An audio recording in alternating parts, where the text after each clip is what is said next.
Hello there. Welcome to Indian Hollywood Fan.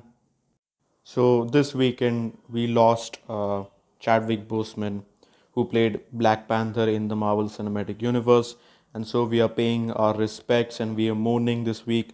I was about to put up this video on Sunday, but I delayed this video so that we could respect Chadwick Boseman's legacy, and he's still with us. So today we're going to continue the IHF MCU Rewatch series, and this is the third episode which we are talking about the third MCU film, Iron Man 2. It was directed by Jon Favreau again, and it was released in 2010. So although I consider this movie to be one of the weakest MCU films, but still it has some of its great moments and great aspects which adds more to the Iron Man mythology. And again, Robert Downey Jr. does a great job in portraying Tony Stark again. Although in this movie, we kind of see him struggling with survival, the fact that he is going through some medical issues due to the electromagnet in his heart. So the movie kind of deals more with him as a character rather than the first film, which was more about the superhero aspects. But his witty sense of humor and a lot of great scenes in which he's kind of joking around, it's pretty entertaining still. And his relationships with all the other characters, Pepper Potts, Natasha Romanoff, and James Rhodes, is just very entertaining. And obviously, this movie also marks Scarlett Johansson's first ever appearance in the MCU as Black Widow. So, obviously, she is an undercover SHIELD agent in the movie who is sent to look after Tony Stark and what he's doing with his Iron Man technology. It all feels very great. And obviously, the chemistry between Scarlett Johansson and Robert Downey Jr. is pretty great. And the action sequence in which we see for the very first time Black Widow kind of doing all the super spy stuff and fighting a bunch of people. It's a pretty crazy introduction to the character, so I think it's a pretty dope sequence.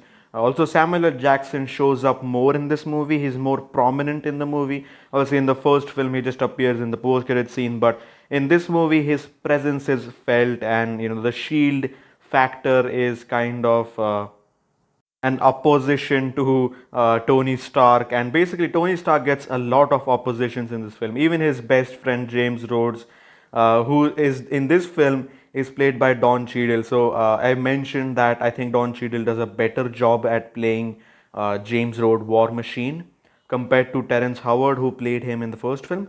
So he also goes against Tony, so it's a pretty crazy thing. And obviously we see for the very first time James Rhodes James Rhodes becoming War Machine. So yeah, that's pretty cool. One thing I kind of don't like about this film is again the villain. So MCU had a villain problem in its early years, and I think the villain in the movie Whiplash, uh, he doesn't really add anything to story except just an action sequence in the first half of the film, and in the third act of the movie, in the final act of the movie. So again, they don't really have a compelling villain, and the middle section of the movie, you don't really get to see a lot of action sequences going on. So basically, it's kind of a very blank state the movie is in during its middle act. Uh, and again, the villain again doesn't really work that good. His motivations aren't really that understandable, and it just feels like he's doing things for revenge. So not a great villain. But the third act of the movie is a pretty crazy action sequence where Iron Man and War Machine team up and they're fighting a bunch of various drones. And finally, they fight a Whiplash who has upgraded his suit. So that's a very crazy sequence. So this movie has a lot of great moments, but they're balanced with some bad aspects.